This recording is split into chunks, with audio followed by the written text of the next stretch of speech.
This is my favourite time of the footballing year, the moment when fans and media scream, cry, shout, well, cry if you're a Manchester United fan, about the buying and selling of actual human beings. The January transfer window is wide open for clubs to try and, get someone in to make their season worthwhile, and we have a very, very exclusive little piece at the end of our show about a certain man from Georgia called Khvicha. But first, the FA Cup.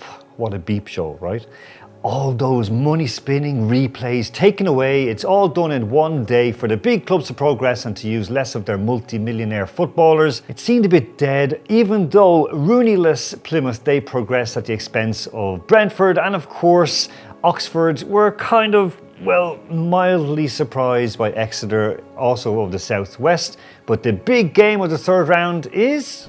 We could have witnessed the start of a mega local rivalry between two Manchester clubs, two City clubs, of course, that's Manchester City, the big boys, and Salford City, owned by David Beckham, Phil Neville, Gary Neville, Nicky Butt, Paul Scholes, and of course Ryan Giggs.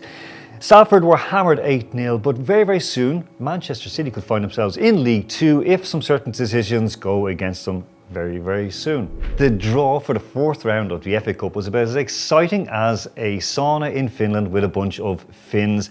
The last little bit of magic left was, of course, League Two's Doncaster Rovers, the lowest ranked club remaining. They were drawn against Crystal Palace. Away from English football, veteran coach Claudio Ranieri's decision to come out of retirement at the age of 73 to try and rescue his beloved Roma for the third time seems to have paid off, as he was given a Lifetime Achievement Award by the foreign press in Italy. Now, it could be a big shock because Roma could end up in a European spot. Just don't ask him how he does it. See you later, Marcus, and ciao, Khvicha, as Manchester United are looking to offload Marcus Rashford and take on board a little Georgian wizard. However, Liverpool are sniffing about. We've started the transfers already. Oh, okay. The Georgian superstar, Khvicha, he could be going to PSG in Paris instead of to Manchester United. Now, why would somebody choose a city with culture, with good food, with music, with beautiful sights, and go to Paris instead?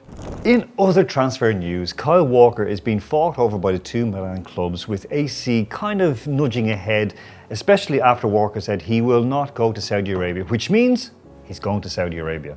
The first of three tidbits of Barcelona news: away Uruguayan central defender Ronald Araujo is not going to move straight away to Juventus. Now, he said that he will see out the rest of his contract and move for free if the Catalans don't let him go. They want 60 million at least for his services, but Juve are offering only 22. In the second little bit of news, Alexander Isak of Newcastle could be on his way to the Camp Nou if Barcelona managed to sell three other players, because the Northeast club are looking for 80 million euros for the services of a striker who's in the form of his life. And finally, Barcelona really battered Real in Jeddah in Saudi Arabia 5-2 in the Spanish Super Cup.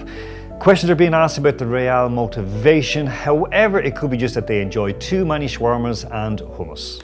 And finally, of all the big managerial signings that have taken place up until this weekend, two have caught most of the headlines, or some of the headlines. That, of course, is Graham Potter to West Ham, and of course, David Moyes back to rescue his old club, Everton. But the big one is with Robbie Keane. Not Roy Keane, Robbie. Ireland's record goal scorer takes over at Ferencváros in Budapest, with the club second in the Hungarian league and going very, very well in the Europa League. Now, while his last job with Maccabi Tel Aviv was very successful but then also controversial, it looks like there are blue skies ahead for the little man from Tawa. Well, I hope you enjoyed our little roundup of the hottest football stories of the week. Remember to like and subscribe, and also a little bit of news. We have a channel devoted to drift racing. You can find it here. And soon there will be a full movie released with the biggest drivers in the sport, as well as a Bayern Munich supporting Hollywood star. See you next time.